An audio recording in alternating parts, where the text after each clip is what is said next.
அஸ்ஸலாமு அலைக்கும் ஃப்ரெண்ட்ஸ், எல்லோரும் எப்படி இருக்கீங்க? அல்ஹம்துலில்லாஹ் நாங்கள் எல்லோரும் நல்லாயிருக்கோம். நீங்களும் நல்லா இருப்பீங்கன்னு நினைக்கிறேன். நான் இன்றைக்கி வீடியோவில் செய்ய போகிற ரெசிபினால ஒரு ஹெல்த்தான ஸ்டஃபிங் சப்பாத்தி தாங்க செய்ய போகிறேன். இது ஒரு பிரேக்ஃபாஸ்ட் ரெசிபியாகவும் சாப்பிட்லாம், ஒரு டின்னர் ரெசிபியாகவும் சாப்பிட்லாங்க. அவ்வளோ தூரம் அருமையான டேஸ்ட்டில் இருந்துச்சு. நல்ல ஒரு ஹெல்த்தான ரெசிபியும் கூட. இப்போ வாங்க அதை எப்படி செய்யலான்னு பார்க்கலாம். வீடியோக்குள்ளே போகிறது முன்னாடி அப்படியே நம்ம சேனல் மும்தாஜ் கிச்சனை சப்ஸ்கிரைப் பண்ணிவிட்டு அப்படியே பக்கம் இருக்க பெல் ஐக்கானே கிளிக் பண்ணிவிடுங்க. அப்போ தான் நான் போடுற வீடியோ உங்களுக்கு உடனே வருங்க.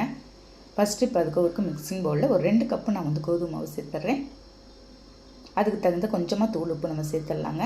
சேர்த்துட்டு ஒரு ஸ்பூன், சின்ன ஸ்பூனால் ஒரு ஸ்பூன் சுகர் சேர்த்துருக்கேன்.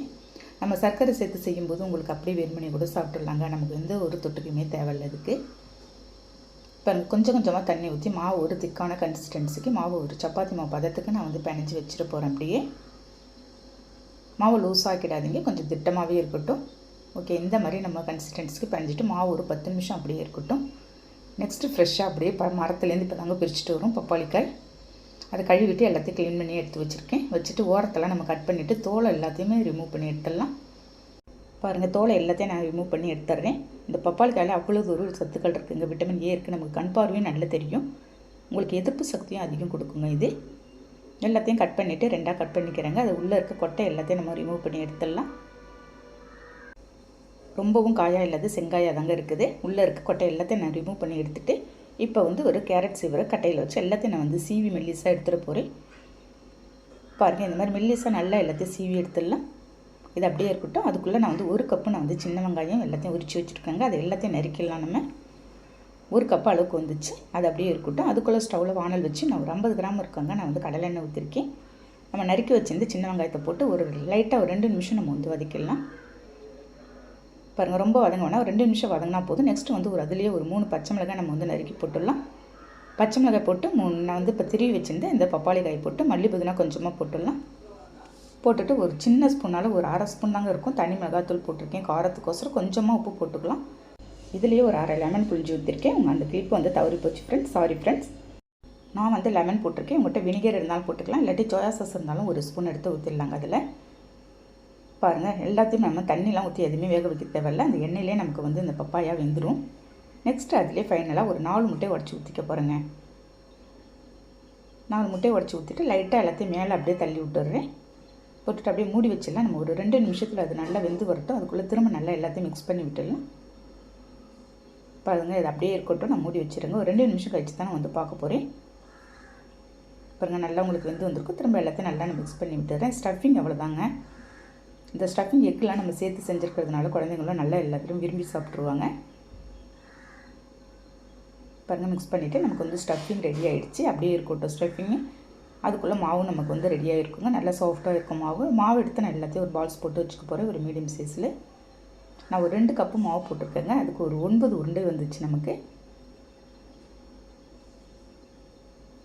பாருங்கள், எல்லாத்தையும் ரெடி பண்ணி வச்சுருக்கேன். இப்போ ஒரு ஒர்க் பிளேஸில் மாவு கொஞ்சமாக தெளித்து நம்ம எடுத்து வச்சுருந்த உருண்டை எடுத்து நல்லா மெல்லிஸாக வழட்டிடுறேன். நம்ம சப்பாத்திக்கு எந்த அளவுக்கு வழட்டுமோ அந்த மாதிரி வழட்டிக்கலாங்க. நல்ல ஒரு ஹெல்த்தான ரெசிபி தான் ஃப்ரெண்ட்ஸ். இது உள்ள ஸ்டஃபிங்கோடு அப்படியே இதை சாப்பிடும்போது அவ்வளோ ஒரு சூப்பரான டேஸ்ட்டில் இருக்கும். பாருங்கள், நம்ம ரெடி பண்ணிட்டு இருந்த ஸ்டஃபிங் எடுத்து ஒரு 1.5 கரண்டி இருக்குங்க. நான் எல்லாத்தையும் எடுத்து ஸ்ப்ரெட் பண்ணி விட்டுறேன் எல்லா இடத்துலையும். நீங்கள் இதை ரோல் மாதிரி செஞ்சு கூட அப்படியே சாப்பிட்லாம். நான் அதுக்கு 2 பக்கமும் மடக்கிடுறேன். மடக்கிட்டு அதேமாதிரி ஆப்போசிட் சைடை மடக்கிடுறேங்க. மடக்கிட்டு அப்படியே கையாலே லைட்டாக ப்ரெஸ் பண்ணி விட்டுட்டோன்னா நமக்கு சப்பாத்தி மாதிரி வந்துடும். அவ்வளோதாங்க. இதை எடுத்து கையாலேயே நான் லைட்டாக ப்ரெஸ் பண்ணி விட்டுற போகிறேன். இப்போ ரொம்ப அழுத்தம் கொடுக்காத. இப்போ ஓரத்தில் லைட்டாக இது பண்ணி வரும், அதனால் ஒன்றும் பிரச்சனை இல்லை. இதேமாதிரி நம்ம ரெடி பண்ணி வச்சுருந்து சப்பாத்தி எல்லாத்தையும் நான் ஒன்றா போட்டுற போகிறேங்க. நீங்கள் இந்த மாதிரி போட்டாலும் போடலாம், இல்லாட்டி சப்பாத்தி மாதிரி ஃபுல்லாக செஞ்சு இன்னொரு சப்பாத்தி மேலே ஸ்டஃபிங் வச்சு அப்படியும் செஞ்சு ரெடி பண்ணிக்கலாங்க. பாருங்கள், திரும்ப இன்னொரு மாடல் செஞ்சிட்ருக்கிறேன். பாருங்கள், ஓரத்தை எல்லாத்தையும் நான் ப்ரெஸ் பண்ணி விட்டுட்டு அப்படியே ரெடி ஆகிடும் நமக்கு. இந்த மாதிரி உங்களுக்கு வேணும்னாலும் நீங்கள் இந்த மாடலில் கூட செஞ்சுக்கலாம். அவ்வளோதாங்க. நல்ல ஒரு இரும்பு தோசை கல் ஸ்டவ்வில் வச்சுருக்கேன். நம்ம ரெடி பண்ணதை போட்டு ஒன்று எடுத்துட வேண்டியதாங்க. நம்ம இந்த சப்பாத்தி போட்ட உடனே நீங்கள் ஃப்ளேமை லோ ஃப்ளேமில் வச்சுருங்க.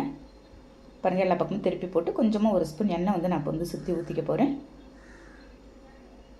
நல்ல ஒரு சூப்பரான டேஸ்ட்டில் இருக்குங்க. நம்ம பப்பாயெல்லாம் உள்ளே வச்சு செஞ்சுருக்கனால ஒரு ஹெல்த்தான ரெசிபியும் கூட இது. இன்றைக்கி டெங்கு ஜுரம்லாம் எல்லாருக்கும் வந்துட்டுருக்குங்க. இந்த மாதிரி நம்ம பப்பாயா ரெசிபி அடிக்கடி உணவில் ஆட் பண்ணிக்கணுங்க.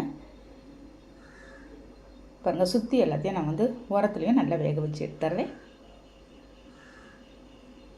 அவ்வளோதாங்க, நான் ரெடி பண்ணிவிட்டேன். நெக்ஸ்ட்டு வந்து இன்னொரு மாடல் செஞ்சு வச்சுருந்தது நான் வந்து ரெடி பண்ண போகிறேன். இன்றைக்கி எங்கள் வீட்டில் நான் இது வந்து ஒரு பிரேக்ஃபாஸ்ட் ரெசிபியாக செஞ்சுருக்கேன். நல்ல ஒரு ஹெல்த்தான ரெசிபி கூட இருக்குது. நம்ம சப்பாத்தி எத்தனையோ மாடலில் செஞ்சு சாப்பிட்றோம். இந்த மாதிரி ஸ்டஃபிங் வச்சு ஒரு டைம் நீங்கள் செஞ்சு பாருங்கள் ஃப்ரெண்ட்ஸ். ஓகே, இப்போ டேஸ்ட் எப்படி இருக்குது பார்ப்போம். இப்போ நம்ம பார்க்கும்போது அப்படியே சாப்பிடணும் போல இருக்குங்க. அந்த ஆனியனோட சின்ன வெங்காயத்தோட பப்பாயோட சேர்த்து சாப்பிடும்போது செம்ம சூப்பரான டேஸ்ட்டில் இருந்துச்சு. குழந்தைங்களுக்கு எல்லாமே வச்சு கொடுத்தாச்சு. குழந்தைங்களும் நல்லா எல்லாம் விரும்பி சாப்பிட்டாங்க. ஓகே ஃப்ரெண்ட்ஸ், இந்த ஒரு ஹெல்த்தான ரெசிபி நீங்களும் ட்ரை பண்ணி பார்த்துட்டு எனக்கு கண்டிப்பாக கமெண்ட் பண்ணுங்கள். இந்த வீடியோ பிடிச்சிருந்தா லைக் பண்ணிவிட்டு ஷேர் பண்ணுங்கள். மறக்காமல் சப்ஸ்கிரைப் பண்ணிவிடுங்க. நெக்ஸ்ட் வீடியோவில் பார்க்கலாம். Okay, thank you, by.